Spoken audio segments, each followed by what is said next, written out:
बिस्मिल्लाहिर्रहमानिर्रहीम, अस्सलामु अलैकुम। आप देख रहे हैं एहतसाब उसामा तैयब के साथ। नाज़रीन, आज के प्रोग्राम में हम बात करेंगे फील्ड मार्शल आसिम मुनीर का दौरा ईरान मुकम्मल हुआ, मुज़ाकराती अमल तेज़ होता हुआ हमें नज़र आ रहा है और फील्ड मार्शल की ईरानी सदर समेत वज़ीर ख़ारजा और स्पीकर से अहम मुलाकातें हुई हैं। मुमकिन ब्रेक थ्रू के इम्कानात हैं। जो अमेरिका के न्यूज़ चैनल्स खबर दे रहे हैं उनके मुताबिक 50-50 चांसेस हैं, या तो मुज़ाकरात की तरफ बात चली जाएगी और इसके साथ साथ जो है वो मुआहदे के हतमी मतन का जायज़ा लिया जा रहा है। ये बयान आया ईरान की तरफ से और ट्रंप को मुतालबात तस्लीम करना होंगे, बसूरत दीगर अमेरिका का नुकसान होगा, ये ईरानी वजारत दिफा का कहना है। ट्रंप ने अमेरिकी झंडे वाला ईरान का नक्शा भी शेयर कर दिया है और ट्रंप इंतजामिया की आइंदा 3 रोज़ में ईरान पर हमले की तैयारी। ये CBS न्यूज़ ने ये एक बड़ा दावा जो है वो किया है। मेरे साथ मौजूद हैं ब्रिगेडियर रिटायर्ड गजनफर अली साहब, दिफाई तजियाकार। बिर साहब आपका बहुत शुक्रिया, आपने वक्त दिया। डॉक्टर इरफान फ़ानी माहिर आलमी अमूर हमारा साथ दे रहे हैं। डॉक्टर साहब आपका शुक्रिया। आमिर खाकवानी साहब सीनियर एनालिस्ट हमारा साथ दे रहे हैं। आमिर खाकवानी साहब आपका शुक्रिया। ब्रिगेडियर साहब, मैं थोड़ा सा अगर आप इस अहाता कर दें, ये जो मुलाकात हुई, अभी जो दौरा हुआ फील्ड मार्शल आसिम मुनीर साहब का, इसके बाद की जो सूरत हाल है, इसके ऊपर मैं चाहूँगा कि आप किस तनाजुर में देख रहे हैं? कुछ मुज़ाकरात कामयाब होते नज़र आ रहे हैं सर? जी, बहुत शुक्रिया शाह सामा। आपको पता है कुछ पिछले दिनों से एक एक्टिविटी जारी थी पाकिस्तान की तरफ से। जी अब पाकिस्तान ने इसमें ये नहीं कि पाकिस्तान को किसी ने कहा था कि आप इस सालसी की तरफ जी जाएं, पाकिस्तान ने खुद ही ये इनिशिएटिव लिया था। और उसके अंदर दरमियान में एक डिप आई जब कुछ नहीं हो रहा था और एक ऐसे था कि war try war try war try हो रही थी। और अमेरिका कभी तहजीबें बताने की बात करता था, कभी 42 दिन से ज्यादा बात करता था, लेकिन पाकिस्तान उस जमाने में कॉन्स्टेंटली कॉन्टेक्ट रहा with the American also and with the Iranians also. अब उसके बाद ये एक नई डेवलपमेंट आई है जिसके अंदर, और दूसरा उसके बाद आपने देखा कि ट्रंप के ऊपर बहुत ज्यादा प्रेशर था, इंटरनली भी था। जी इंटरनल प्रेशर तो वो बर्दाश्त कर रहा है, तो मैं उस प्रेशर को काउंटर ही करूंगा, क्योंकि अगर इंटरनल प्रेशर होता तो अभी तक हो सकता है जंगबंदी या कोई एक मायदा कर चुका होता। लेकिन उसको सस्टेन कर रहा है because of Israel, because of शैतान याहू और तमाम वो जो ज़ियोनिस्ट लॉबी है, उसकी वजह से वो उसको मजबूर कर रहे हैं। बिकॉज फैसले जो होते हैं वो अमेरिका में वो नहीं होते जो सामने आपको नजर आ रहे हैं। असल में बिहाइंड द डोर फैसले हो रहे होते हैं, जो एपैक की लॉबी या ये जॉर्नलिस्ट लॉबी जो फैसले कर रही होती है और डिक्टेट कर रही होती है प्राइम मिनिस्टर जितने भी प्रेसिडेंट्स होते हैं।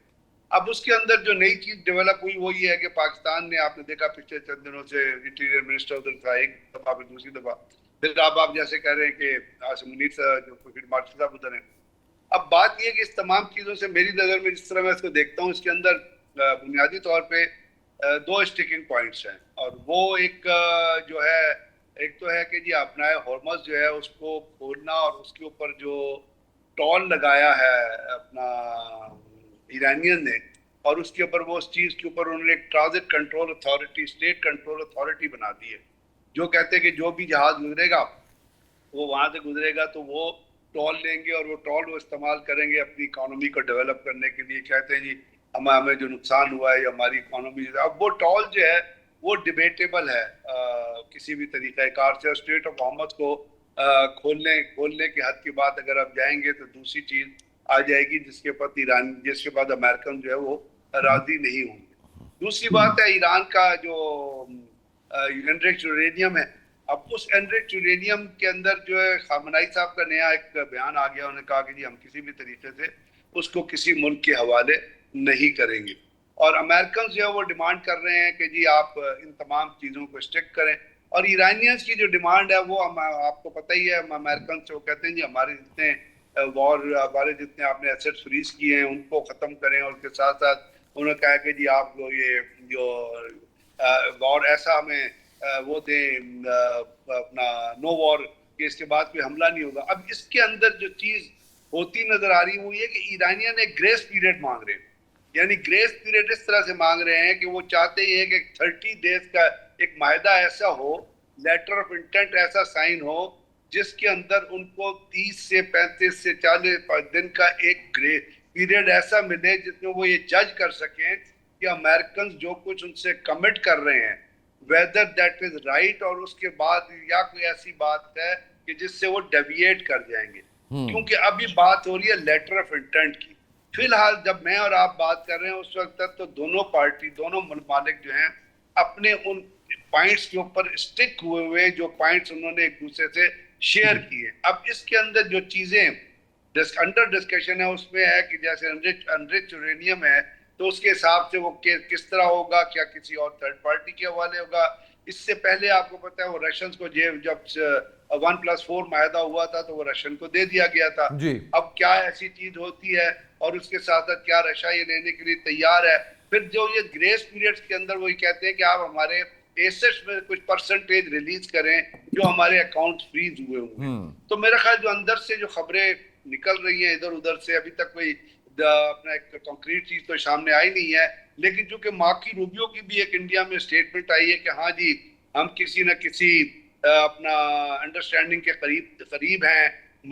इसके साथ साथ ट्रम्प ने भी कहा था कि जी हम जो है वो we are talking with the right negotiators. अब उसके ऊपर दूसरा ये है कि एक चीज जो डेवलप हुई है वो मेरा ख्याल जो प्रेशर लेके आ रही है वो है जो पीटन का चाइना का विजिट हुआ है और उसके बाद जो कुछ स्टेटमेंट, वो 47 पेज उनका मेमोरेंडम है जो सामने आया, उसमें अगर आप ईरान के हिसाब से उठा के देखें तो ईरान के फॉरेन मिनिस्टर का भी बयान आ गया। उन्होंने कहा ईरान के ऊपर किसी किस्म की का अटैक या किसी किस्म की चीज बर्दाश्त नहीं की जाएगी।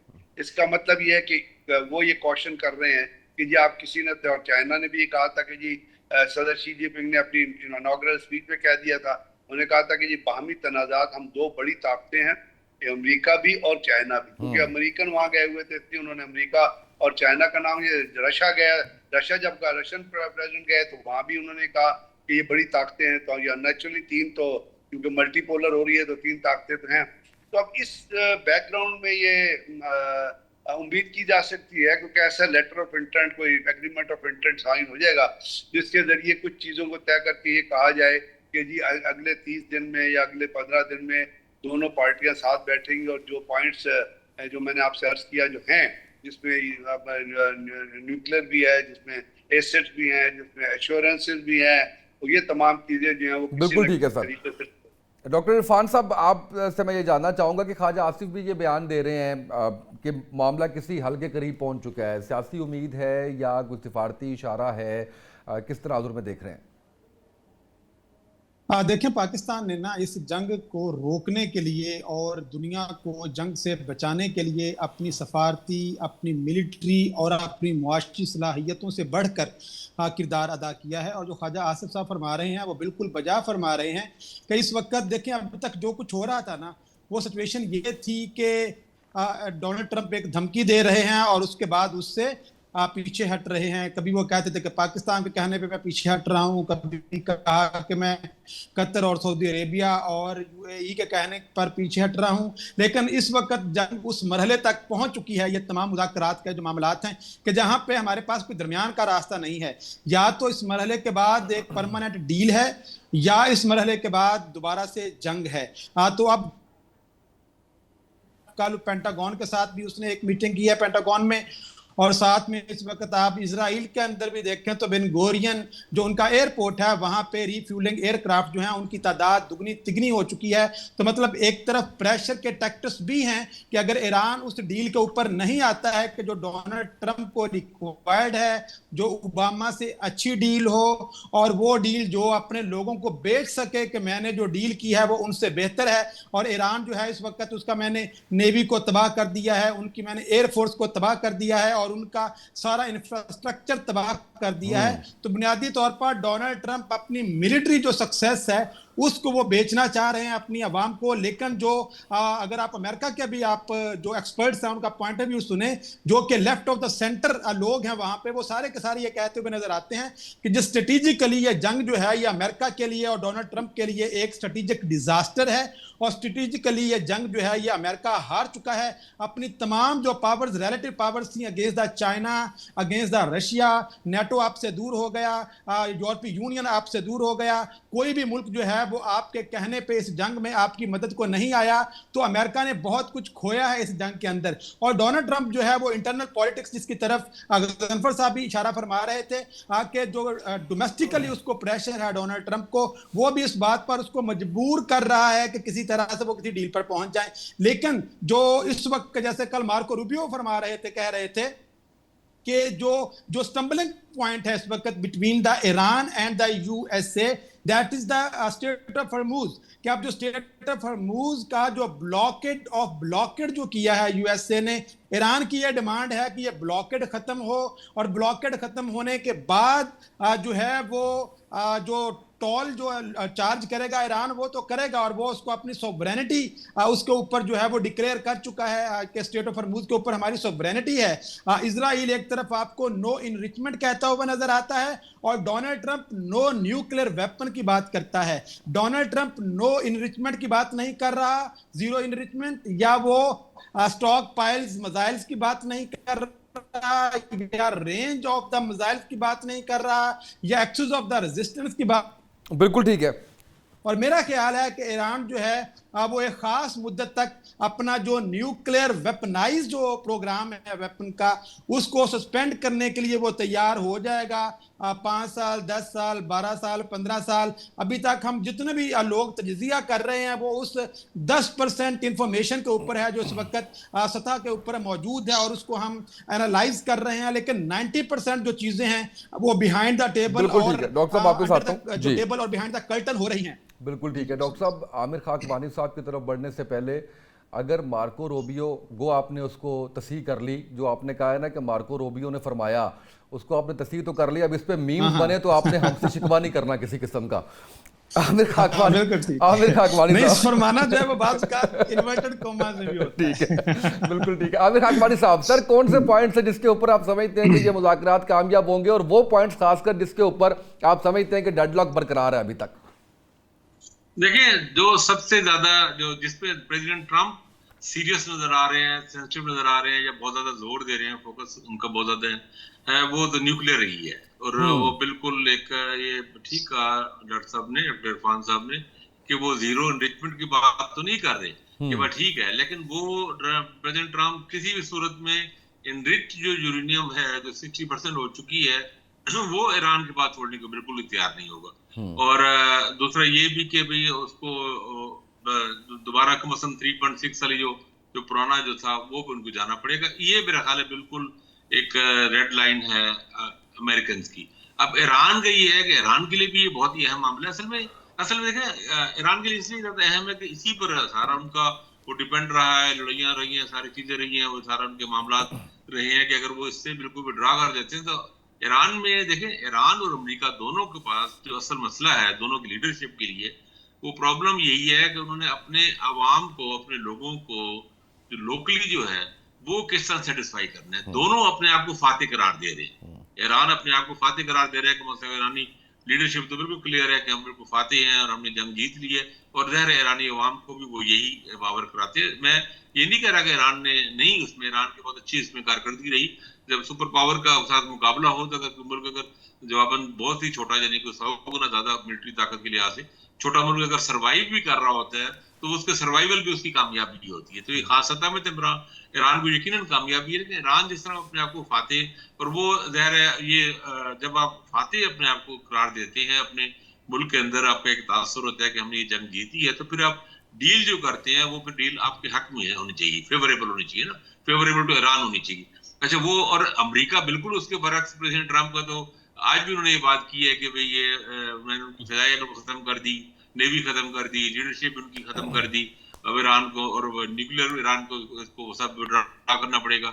अब फिर उन्होंने दोबारा उन्होंने ये बात दोहराई, और आप उन्होंने लेटेस्ट तो मैं अभी देख रहा था, उन्होंने कहा है कि कल संडे को उन्होंने कहा कि मैं फैसला करूंगा कि हम इसको, और अपने जो उनके नुमाइंदगान है दोनों ही जो अलग फसल से, इनका कोई डिप्लोमेसी ताल्लुक नहीं है, कोई प्रॉपर्टी का है, कोई लकी कह लें सनील्लाह है, तो वो उनके साथ मामला करके और जेडी वेंस से भी बात करके सारी करूंगा कि इसको डील को हम अच्छी डील करने में कामयाब हो जाएंगे या हम ज्यादा शदीद हमला करेंगे। और ये मुसलसल थ्रेट वो कर रहे हैं, 50% उन्होंने करार दिया इसको कि सूरत को। तो प्रेसिडेंट ट्रंप का भी मसला ये है कि उसने भी अमेरिका में यही दावा करना है और यही क्लेम करना है कि हमने जंग जीत ली, हम फातेह हुए और हमने न्यूक्लियर का बिल्कुल डंडा ही खत्म कर दिया ईरान का।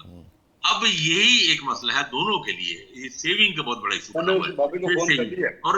और दोनों में से एक दूसरे को फेस सेविंग देने को तैयार ही कोई नहीं है, ना अमेरिकन तैयार है दे रहे ईरान को, ना ईरान दे रहे तैयार है अमेरिकन को। तो ये एक चीज अभी आज जो अभी शाम को जो चीजें जो सामने आई हैं कुछ ट्विटर वगैरह पे चलती रही ईरानी सोर्सेज से भी, उसमें एक डेवलपमेंट, इंपॉर्टेंट डेवलपमेंट तो ये है ईरान जो अपना हर्मुज पे टोल टैक्स की बात कर रहा था कि उससे विड्रॉ होने का इशारा दिया है कि उसने कि हम इसको छोड़ दो किसी किस्म की टैक्स के बगैर हो, यानी ये पहले की सूरत हाल चली जाएगी, जंग से पहले की सूरत हाल में ओपन हो जाएगी अगर वो ब्लॉकेड खत्म हो और वो सब चीजें हो। लेकिन ईरान के साथ कंडीशन भी है ना, ईरान मतलब ये चाहता है पाबंदियां खत्म हो जाए, ये चाहता है कि जो हमारे पैसे फ्रीज हुए हैं वो पड़े हैं वो में मिल जाए, फौरी तौर पर मिल जाए, और साथ ही वो ज़ाहिर जो एक तरह का ज़र तलाफी कह लें या क्या कह लें जो कंपनसेशन है वार की, वो भी उसके लिए एक बड़ी रकम ईरानी ईरानियों का मसला क्या है, ईरानियों की खूबी है कहें या खामी कहें किसी सतह पे, जो भी टफ बार्गेनर है, वो चीजों को लंबा खींचते हैं। अब कल मैं देख रहा था कि अरब अमारात के मुश्किल ने ये बात की है कि ईरानी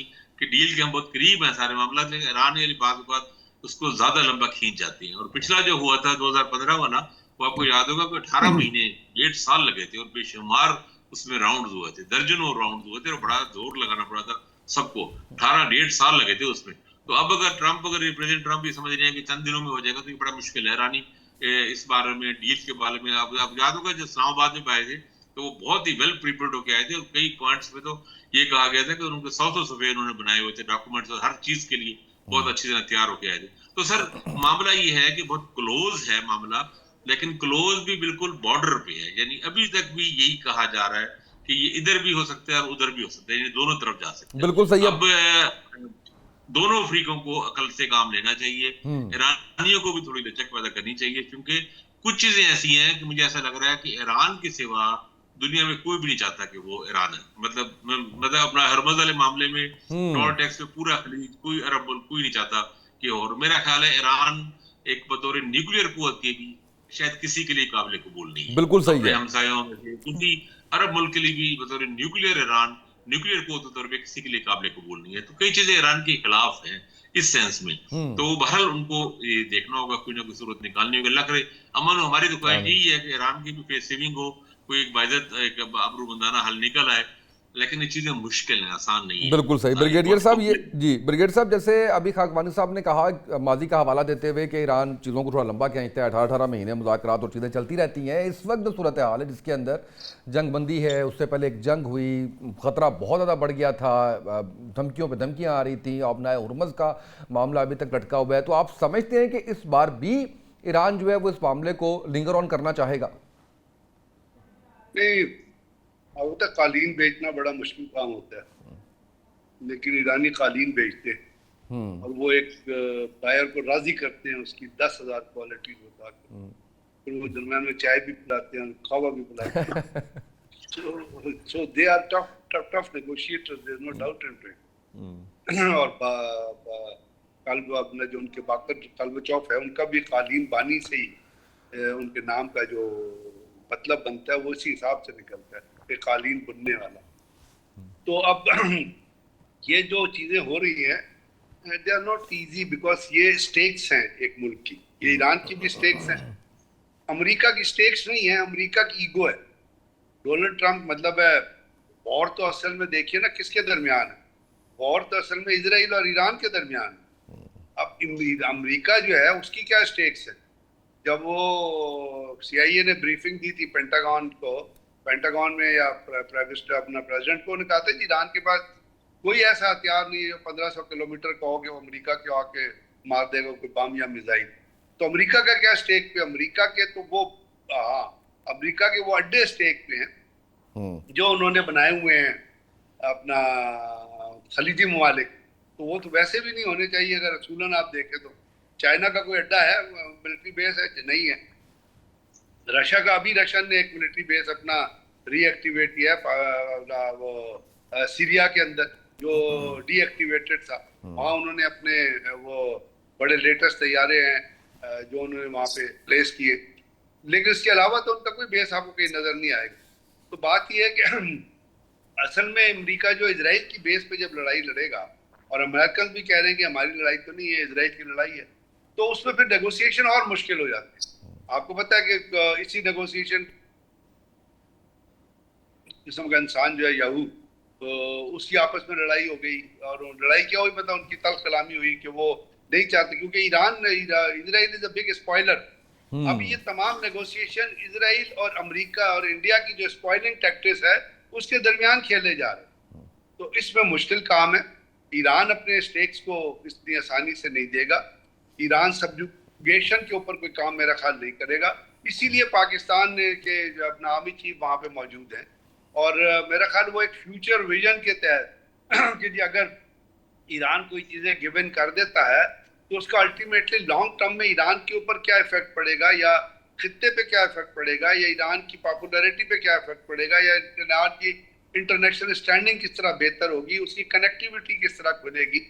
तो यही चीजें हैं जो गालिबन पाकिस्तान जिनको लेके चल रहा है। अब ये मुश्किल तो चीजें हैं, इसीलिए मैं और आप कोई चीजें, मैं और आप यहाँ बैठ के स्पेकुलेशन कर सकते हैं कि जी हवा में ये चीज उड़ रही है। नहीं, लेकिन ब्रिगेडियर साहब, ये ईरान और अमेरिका दोनों खुद भी सारी बातें हवा में नहीं कर रहे। एक तरफ ट्रंप कहते हैं कि 50-50 चांसेस हैं, दूसरी तरफ ईरान भी ये कह रहा है कि हम वायदे से दूर भी हैं और करीब भी हैं।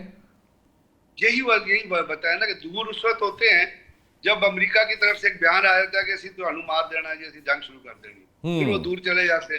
जब वो कहते हैं कि हाँ जी नेगोशिएट करते हैं, कोई 1-2 पॉइंट्स मान लेते हैं। जैसे अभी एक चीज और आई थी कि जी ये बातचीत हो रही है कि ईरान के ऊपर जो कहता है कि 20 साल तक वो कोई न्यूक्लियर पे काम ना करे। अभी कह रहे हैं जी वो it can be reduce to 10 year.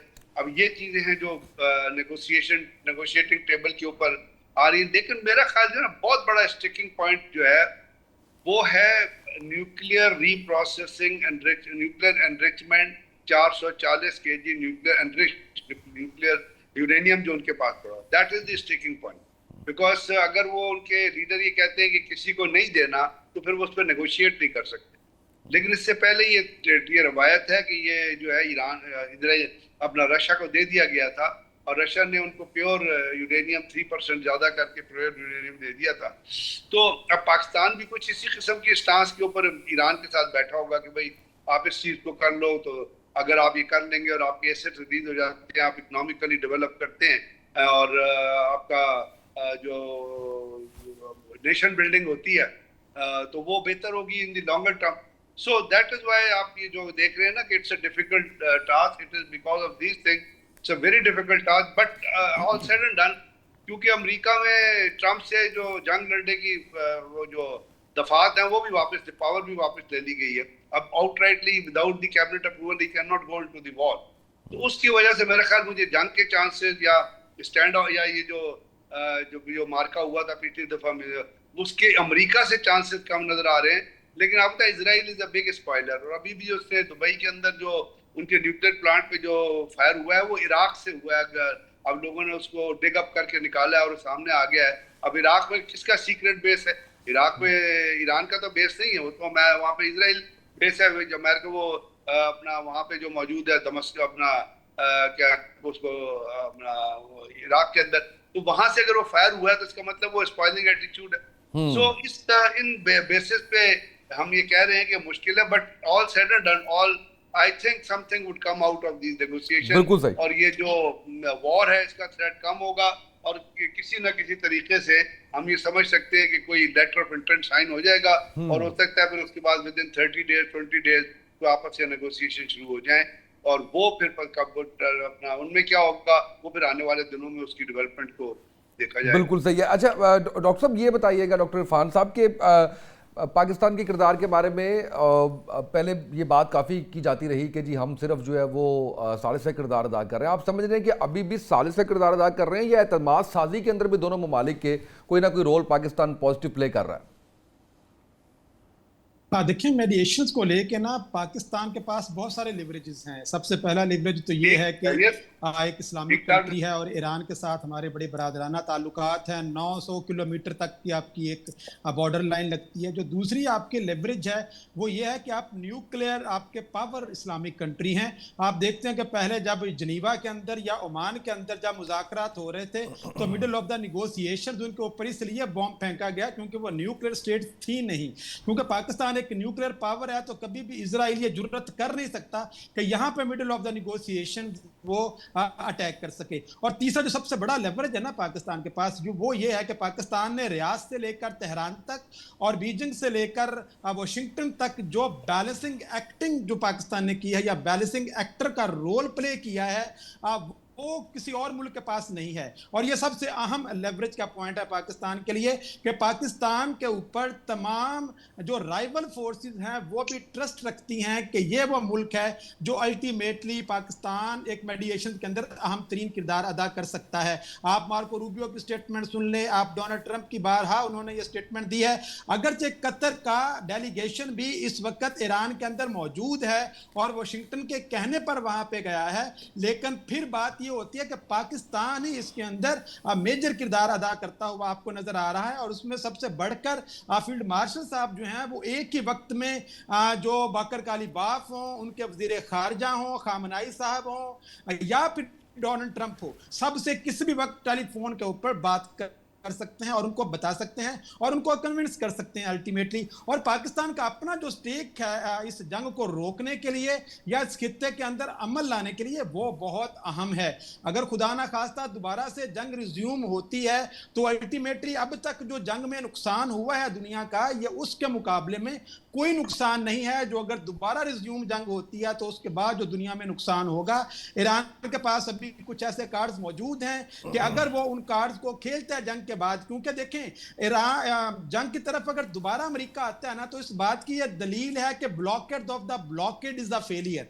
और ब्लॉकेड ऑफ द ब्लॉकेड इस बात की दलील थी कि 40 रोजा जंग जो थी ना दैट वाज अ फेलियर। और 40 रोजा जंग करने का मतलब यह था कि 40 साल तक जो आपने ईरान के ऊपर सैंक्शंस लगाई हैं, डिप्लोमेटिक रिस्ट्रिक्शंस लगाई हैं, इकोनॉमिक सैंक्शंस लगाई हैं, दैट वाज अ फेलियर। तो ईरान को आप मिलिट्री सॉल्यूशन नहीं है ईरान का कोई भी, अल्टीमेटली ईरान के साथ आपने, क्योंकि आप देखें ना अगर दूसरी दफा अगर जंग का राउंड शुरू होता है तो अमेरिका क्या है ऐसा अचीव करेगा जो कि पहली दफा उसने अचीव नहीं किया। कितने और लोगों को मारेगा तो वो समझेगा कि अच्छा अब मैंने वो अपने जो मकासद हैं हासिल कर लिए हैं। रजीम तब्दील आपने करना था वो हुआ नहीं, ठीक है। और उन्होंने ये कहा था कि अच्छा 15 दिन के अंदर अंदर इनकी स्टोरेज कैपेसिटी और डिलीवरी कैपेसिटी जो है वो ऑयल की अब वो खत्म हो जाएगी। तो मतलब वो तो 2 हफ्ते पहले खत्म हो जानी चाहिए थी, जो न्यूयॉर्क टाइम्स के आर्टिकल्स हमें बता रहे थे। तो कहने का मतलब ये है कि ईरान इस वक्त अपनी सर्वाइवल की जंग लड़ते हुए मज़ाहमतकारी के अंदर बहुत आगे निकल चुका है। और जैसे खाकवानी साहब ने भी फरमाया कि वो हमेशा तवालत देते हैं जब निगोसिएशंस होती हैं, और जिस तरह के 40-50 साल के इश्यूज हैं इनके दरमियान में वो 1-2-4 मीटिंग्स के अंदर हल होने वाले हैं भी नहीं। इसी वजह से ईरान ने यह कहा है कि पहले लेवल पे हम ये ब्लॉकेड ऑफ द ब्लॉकेड को आप खत्म करो और पहले लेवल पे जंग बंदी को मुस्तकिल करें। मतलब हमें ये गारंटी चाहिए कि दोबारा से हमारे ऊपर आप हमला नहीं करेंगे। अच्छा, जब ये हो जाएगा तो उसके बाद कोई 1.5 महीना 2 महीने बैठ के हम मुख्तलिफ राउंड्स के अंदर उन तमाम इश्यूज को 1 बाय 1 डिस्कस कर लेंगे जिनके ऊपर इन दोनों जो फ्री कैन हैं उनके जो कॉन्फ्लिक्ट हैं। और पाकिस्तान पहले दिन से लेके अब तक अगर इस जंग बंदी के अंदर किसी ने मरकजी किरदार अदा किया है, कलीदी किरदार अदा किया है, तो वो बिलाशुबा पाकिस्तान है। ये मैं बहसियत पाकिस्तानी होने के नाते ये बात नहीं कर रहा हूँ।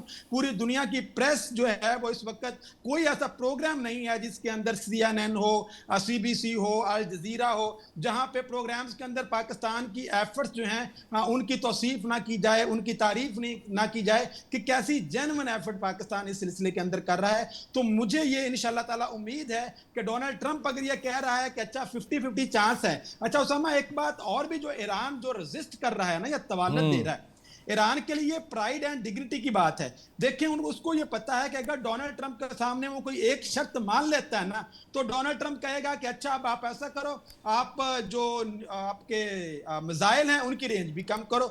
मिसाइल की रेंज अगर कम करने की आप बात करेंगे तो वो कहेगा एक्सिस ऑफ रेजिस्टेंस है, इसको भी आप खत्म करो। तो ये एक स्लिपरी स्लोप है जिसके ऊपर ईरान को पता है मैं फिसलता जाऊंगा अगर मैंने इसको कोई स्पेस दी डोनाल्ड ट्रंप को। तो इस वजह से ईरान भी मज़ाहमत करता हुआ नजर आ रहा है और दोनों जो ममालिक हैं उनको फेस सेविंग चाहिए है। तो मेरा यह ख्याल है कि इस वक्त सूरत हाल उस मरहले तक पहुंच चुकी है जहां पे दोनों फ्रीकैन के लिए अपनी अपनी आवाम को बताने के लिए और बेचने के लिए कुछ ना कुछ जरूर मौजूद हो। बिल्कुल सही है। मुझे ब्रेक पे जाना है, ब्रेक से वापस आएंगे, खाकवानी साहब आपकी तरफ रुख करेंगे। एक शॉर्ट ब्रेक, नाज़रीन हमारे साथ रहिएगा।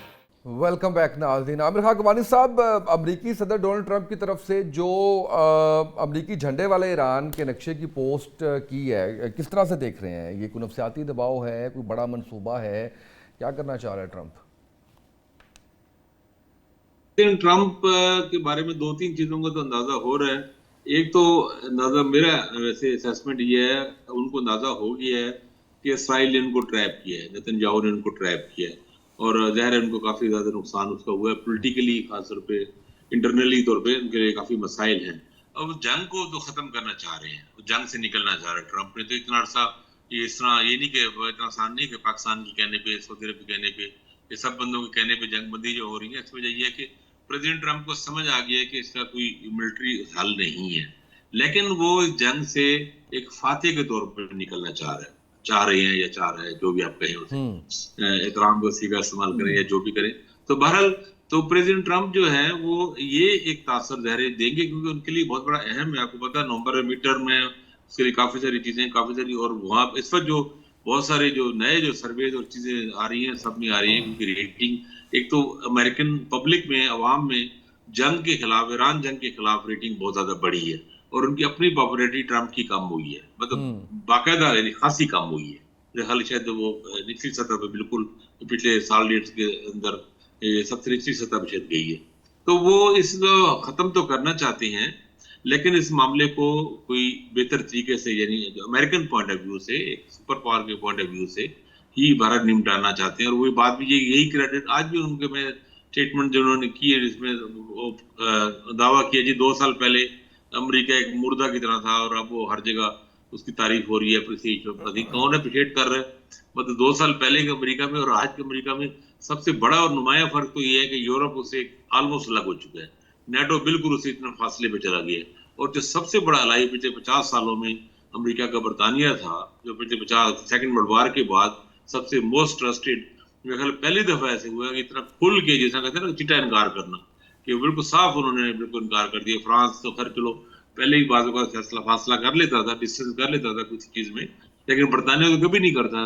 तो बहरहाल ट्रम्प, लेकिन प्रेसिडेंट ट्रम्प तो इसको अपने हिसाब से चीजों देखते हैं ना, तो वो भी ये कहेंगे देखें जी ये जो बाइडेन नाकाम रहे, फला नाकाम रहे, पिछले सदर कोई नहीं कर सके, मैं ऐसा सदर हूँ जिसने ईरान के मसले को निपटा दी है, उनकी नेवी तबाह कर दी, एयरफोर्स तबाह कर दी, उनके न्यूक्लियर बिल्कुल सिस्टम ही खत्म कर दिया, और अब जो है ईरान वो बेजर है, ये इलाके के लिए खतरा नहीं है, और इस तरह करके ना ये सारे क्लेम करना चाहेंगे प्रेसिडेंट ट्रम्प। तो ये सारी सिचुएशन इसके मुताबिक है।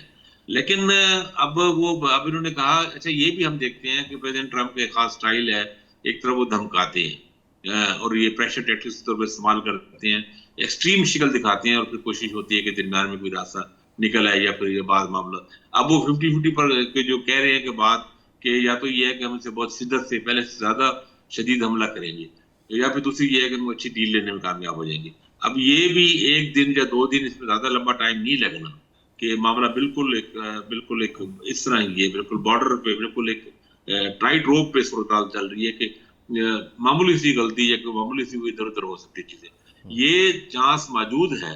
ये मतलब अभी चंद्रशेखर बघेड़े साहब ने या किसी ने बात की कि वहाँ पे इसराइल के एयर बेसिस वगैरह पे उनके काफी ज्यादा वहाँ पे मूवमेंट है जहाजों की, और वो सारी वो चीजें चल रही है। मिलिट्री के ऑप्शन ओपन है, जो इस डिफेंस साइट्स हैं दुनिया की सारी, वो जो मिलिट्री एक्सपर्ट है वो सारे ये बात कह रहे हैं कि ऐसा नहीं है कि ट्रंप ने बिल्कुल ऑप्शन खत्म कर दिया, ऑप्शन मौजूद है, और इसका चांस तो है कि अगर ये ना हुई डील तो कोई अटैक किया जाए, और शदीद अटैक किया जाए ईरान पे, ताकि ईरान को नुकसान पहुंचाए। लेकिन वो जिस तरह की धमकी ने पहले दी थी ना कि मैं सिविलाइजेशन खत्म कर दूंगा, और इनके वो जो पावर, इनके वाले पावर स्टेशन और डैम जो सब चीजें तबाह, वो मेरा ख्याल है इतनी एक्सट्रीम शिकल ना हो, क्योंकि अगर ऐसी सूरत से बनी तो फिर जवाबी ईरान भी उतना ही शदीद हमला करेगा। बल्कि आज किसी ईरानी ऑफिशियल ने किसी ने कहा इन अरब मुल्कों को कि भाई आप अपना क्लियर अपने आप का ऐलान करें, अलग करें, ताकि नहीं तो अगर ये मामला हुआ तो आप लोगों को भुगतना पड़ेगा। जाहिर है उनके भी बहुत सारे वीक पॉइंट्स हैं, और कतर पे हमला करके ईरान को बता चुके कितना डैमेज करके उनको एलएनजी के मामले में। तो ये एक बहुत एक्सट्रीम शिकल वाली मतलब मौजूद तो है, ऑप्शन तो मौजूद है सारी, ऐसा तो नहीं कि नहीं हो सकता।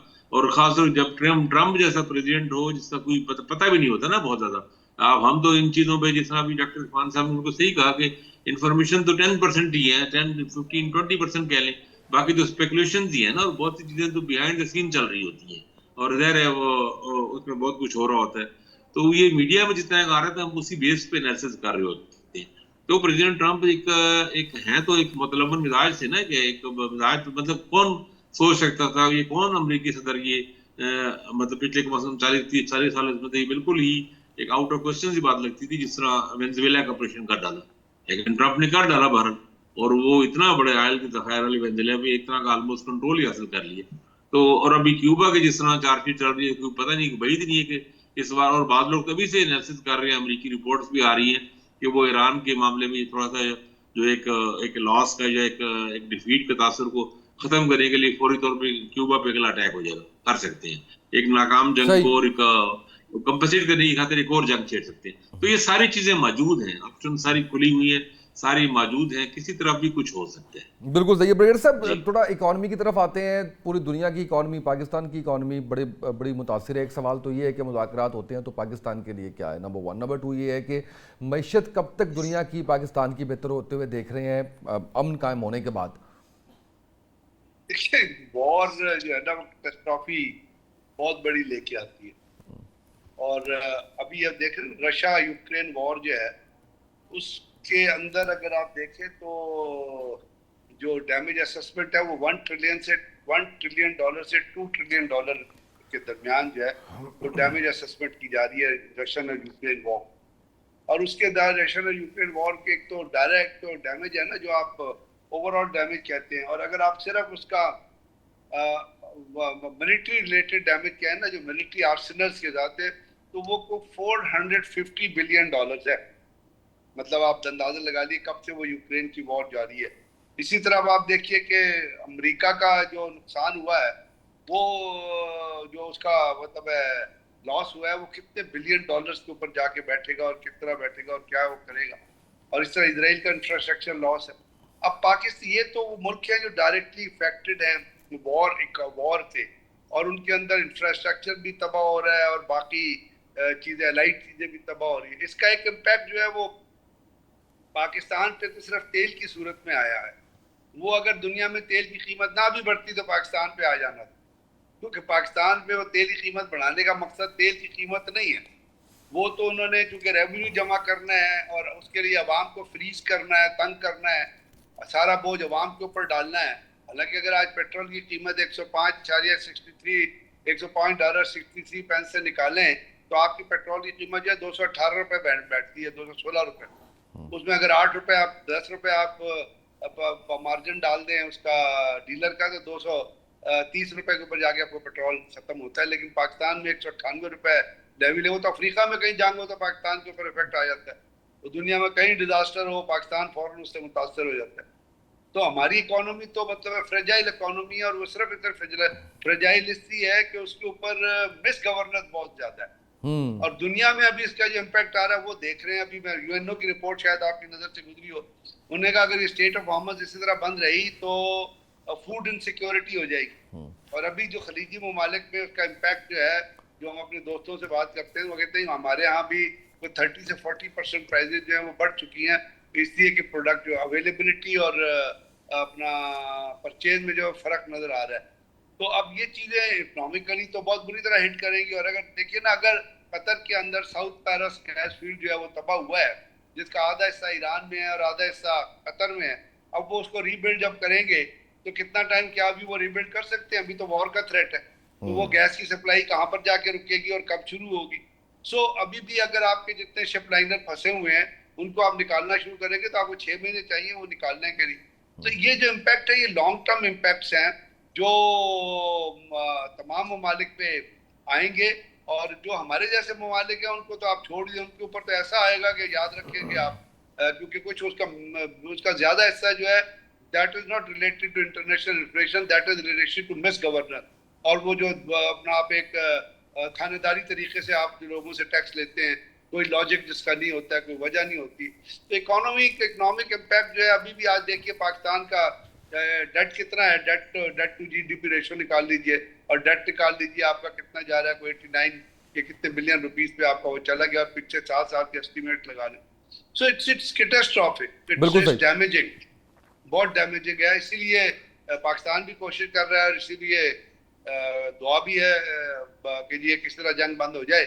ईरान तो चूंकि सैंक्शन से गुजर चुका है, तो दे आर रेडी टू, उन्होंने तो आपको पता है कल तेहरान में मोहम्मद सैर स्क्वायर में परसों 4 दिन पहले उन्होंने इज्तिमाई शादियों का बंदोबस्त किया था और वहाँ लोग बड़े खुशी खुशी शादी करके इसलिए जा रहे थे कि जी शादी करने हो सकता है कल को शहादत देनी पड़ जाए।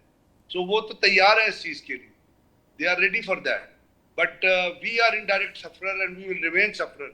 वो तो जंग ना भी हो तो पाकिस्तान उसी तरह सफर करेगा, उसमें कोई मतलब कोई अचंभा नहीं है यहाँ पे।